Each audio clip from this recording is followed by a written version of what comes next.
This is making money. So that big move yesterday, everyone's wondering, is it real? Is it Memorex? Well, JP Morgan, their trading desk said, hey, this is nothing more than an oversold tactical bounce. And I'll tell you this, okay, for the moment they're right, but you can see on the screen, maybe, just maybe yesterday could prove to be more than just, just a knee-jerk bounce, right? The question, of course, is the follow-through. And I got to tell you, first of all, JP Morgan, that same trading desk, said the same thing after the S&P rallied 474 points. That was last April 9th. You remember that. In fact, though, they weren't the only ones. Everyone on Wall Street kind of saw the danger of the market, right, because it was displaying spunk. Now, indeed, the biggest trading sessions in history have occurred around bear markets. That's true. Bear markets, though, happen when the economy is stumbling, when corporate earnings are in retreat, when valuations are coming down from seriously unsustainable levels. Wall Street was on the wrong side of the market all of 2025. They played catch up and really, I think, overly focused on old rules rather than future opportunities. And I think the moment the S&P 500 closes above, right here, above that 200-day moving average, we're going to see an amazing pendulum swing. There's going to be panic buying, and that can happen any moment now. Now, the ultimate spark in my mind, obviously, we know the conclusion of the Iran conflict. So it's time, obviously, for investors to start focusing on opportunity, right? Get ready if you're not already in there. Of course, the problem is that even before the conflict, this market was acting strange. Maybe it was the nonstop chatter, right? All we've heard about since 2023 is the AI bubble. And all of a sudden, we had these pockets of technology stocks that got hammered. I mean, hammered big time. You know, you're in many of them, right? Software, for instance, getting crushed by AI. Then memory stocks got hit on news of an algorithm from Google. And photonics looked unstoppable. And then we heard that maybe they're facing a future potential competition from a memory giant. And those stocks got hit. Here's the thing, though, folks. These companies are not fighting for scraps, right? They're all positioning and repositioning in what's going to be the greatest industrial revolution of all time, driven by artificial intelligence. And it is just getting started. I know there are concerns about financing, but entities with very deep pockets are forking over billions, tens and hundreds of billions of dollars to be part of this AI world. And if you have a moment, folks, just check today your stocks, the biggest beneficiaries of the AI revolution in the next 12 months. Look at these names here. See if you own them. I hope you do, and see how well they're doing just today alone. It is true that every company is looking out for their own self-interest. That's what business is all about. That's what capitalism is all about. And it does mean infringing on others' turf, right? We're going to see this in technology a lot. Some companies make memory chips, and some companies are trying to find ways to reduce the need for those memory chips. The market is treating this as if it's a bad thing, when in fact, it makes all these businesses stronger. And the best thing of all is that at the end, it serves us, the end user. So the street has overreacted to this technology food fight, which is actually creating delicious opportunities. High level, I guess, how are you assessing what's going on in the Middle East? And is it just kind of watching oil as that key pressure point from a market perspective? I mean, I've been telling clients all week and all month, the big issue that we have right now is oil prices and Iran. We solve those two things and the market's flying, and we're seeing little instances of that in the last couple days. Now, given I know the futures are down this morning, but at the same time, that is our issue that we got going on in this market. I will say the Iran outlook, I follow some folks that are very involved in that stuff. And they say it's very murky, and even for the insiders, and there's a high level of uncertainty, and the market doesn't like that. So, I'm not totally surprised that we're seeing some downside today because the market likes clarity. But we have to know that whenever we do have events like this, we do have an immediate spike in volatility, and risk premium goes up. And we're seeing that in the Magnificent Seven. Some of those stocks got hurt as much as 22%. And with AI coming into play, only about 19% of companies have effectively utilized AI. So history's in our favor. In a midterm election year, it's very normal for us to have a 15% downturn. We're about half of that. So, today the economy stands in a good spot. Okay, let's talk a little bit about history, particularly around how markets react typically in sort of these geopolitical conflicts, particularly when they turn a little bit hot like this one has. What does that look like in your mind kind of over time versus initially? Because sometimes it can be hard to take a step back when you're in the moment, when you're in that volatility.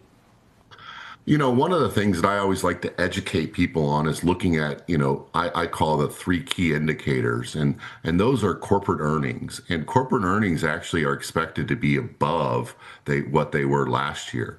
And then, of course, inflation. Inflation, if we looked at the consumer, what did they say inflation was going to be a year ago? Well, the consumer said about 6.7%. Well, we're nowhere near that. So those are two of the really key things that we have to watch. And then, of course, with the interest rates, we were a little bit more bullish on interest rates coming down. Now we're expecting at least one rate cut by year end. But those are the things that we're really looking at is the, inflation, earnings, and we just have to make sure that we also look at the opportunities globally.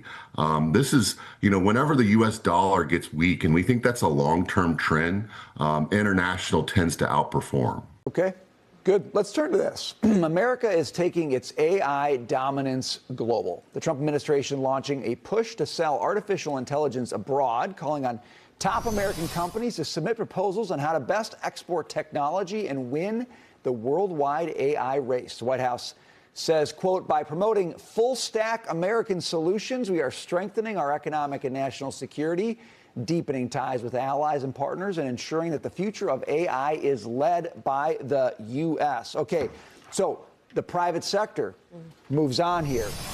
We've debated on this show, Jackie, about the extent to which you want to export your critical technology to other countries.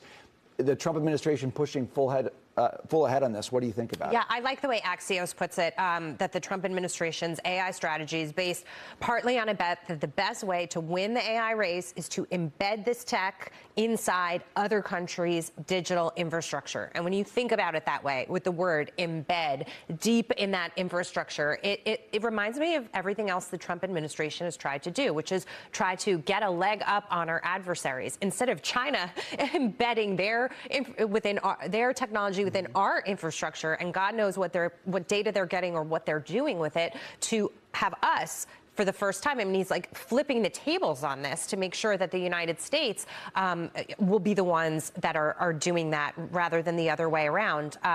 AI has been a huge part of this administration's push forward.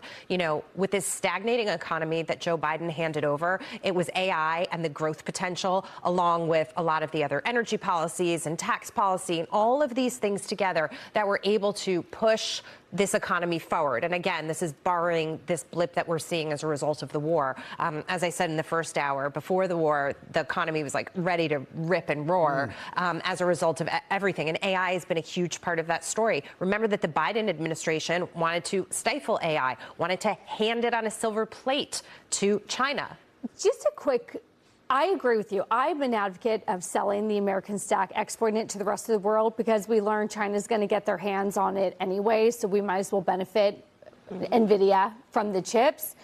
Just throwing this out there because you talked about the war. We've talked about how ineffective China's anti-missile systems have been if they've sold it to Iran or whatever. But Iran has been more effective than we thought with some of their smaller, cheaper drones.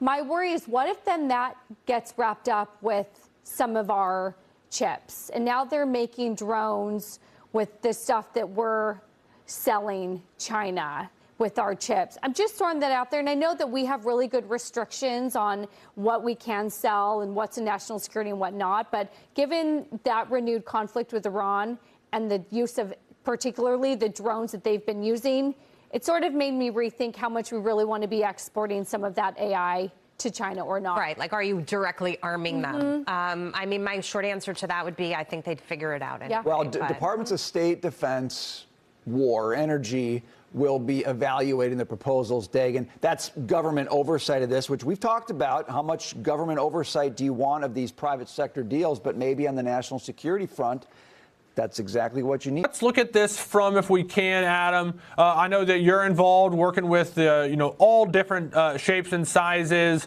portfolio size and experience and time horizons as a portfolio manager and a wealth management firm.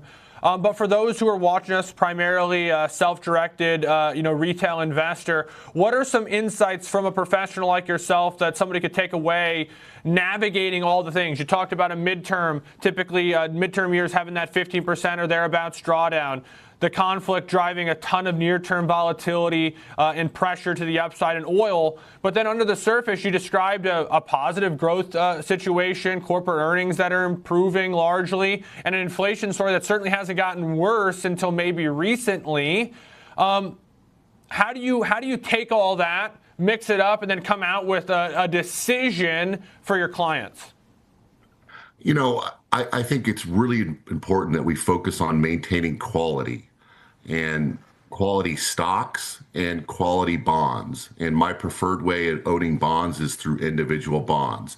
And right now the yields are above inflation. Gosh, the first 20 years of my career, they weren't. And so that's an advantage that we have right now. And I also will encourage people to avoid dramatic shifts based on daily headlines and focusing on risk management. Look at companies that are properly hedged. Look at companies that have a really good balance sheet. One of the things that we study are companies that have increased their yield over a long period of time, and that number for us is about 7% a year. But get ready to rebalance and lean into some things that have gotten beat up. Volatility creates opportunity. Like stocks like Microsoft that got hit pretty hard. Those aren't going anywhere. Those are stocks that you and I will probably own for the rest of our life. Well, we own maybe 6% of it, like the index. No, I'd like to keep it in the range of 3%.